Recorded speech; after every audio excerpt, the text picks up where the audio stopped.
Well, all it takes is one person to make a difference in a child's life, to change the course of their future. The Charlotte man you're about to meet is a perfect example. Born into a life of struggle, his future could have been much different. Our Sharon Smith introduces us to the judge.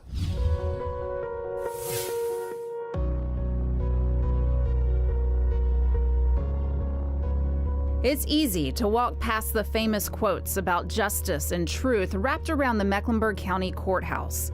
It's impossible to ignore the importance of their meaning once inside. All right, we are hearing the matter of Chief District Court Judge Regan Miller feels the weight of that duty every day as he decides cases about domestic violence, truancy, and neglect. I would like to believe that I have an understanding of the stresses that day-to-day existence has on families. Starting with the lessons he learned growing up a few blocks away in Charlotte's Cherry neighborhood. Judge Miller says the first house he remembers as a boy was a shotgun 3-room house. It's not here in the neighborhood anymore, but the memory is still strong. He recalls times when they couldn't pay the power bill, their lights were cut off, they had to chop their own wood. It wasn't easy. I remember going to get that surplus food when I was growing up, and exactly how living paycheck to paycheck, and sometimes not paycheck to paycheck, affects the dynamics of a family. They moved around a lot within Charlotte, but there was one teacher who remained a constant in Miller's youth. The teacher's name was Preston Allison, and he could not figure out why I was in his remedial reading class, because it was apparent to him that I wasn't having difficulty reading. It's just that my 6th grade teacher didn't think I read fast enough.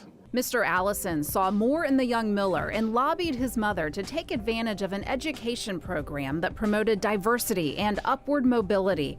The ABC program, or A Better Chance, was created in the 60s to increase the number of Southern minority children in some of the best private schools. For Miller, that meant accepting an invitation to the Hill School in Pennsylvania, leaving his mother and siblings behind.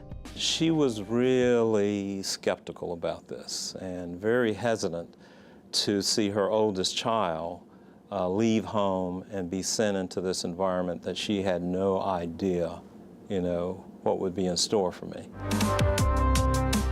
A difficult opportunity to receive for reasons of the unknown and distance. Judge Miller embraced it as an adventure. He had enough self-confidence and ambition that when an opportunity came to radically change his life, he took it, alone in a world he'd never experienced.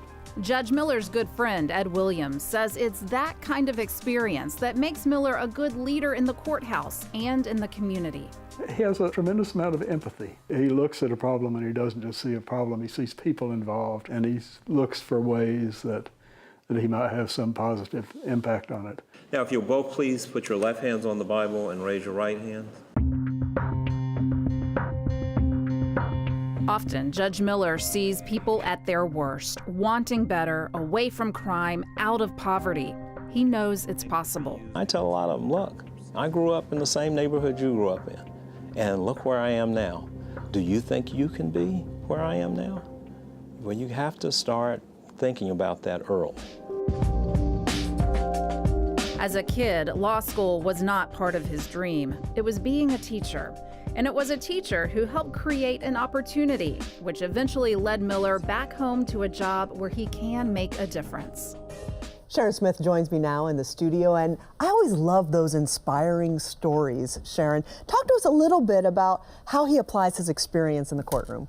Well, I think Judge Miller sees his role as a holistic role, right? We know that the court system, they can't be productive and progressive by operating in a silo, right? So he tries to see each person in each case individually and see how can we troubleshoot this and how can we use a more holistic approach to get to the root of the problem. You know, not just punishment, understanding what it was that maybe got them through those courthouse doors.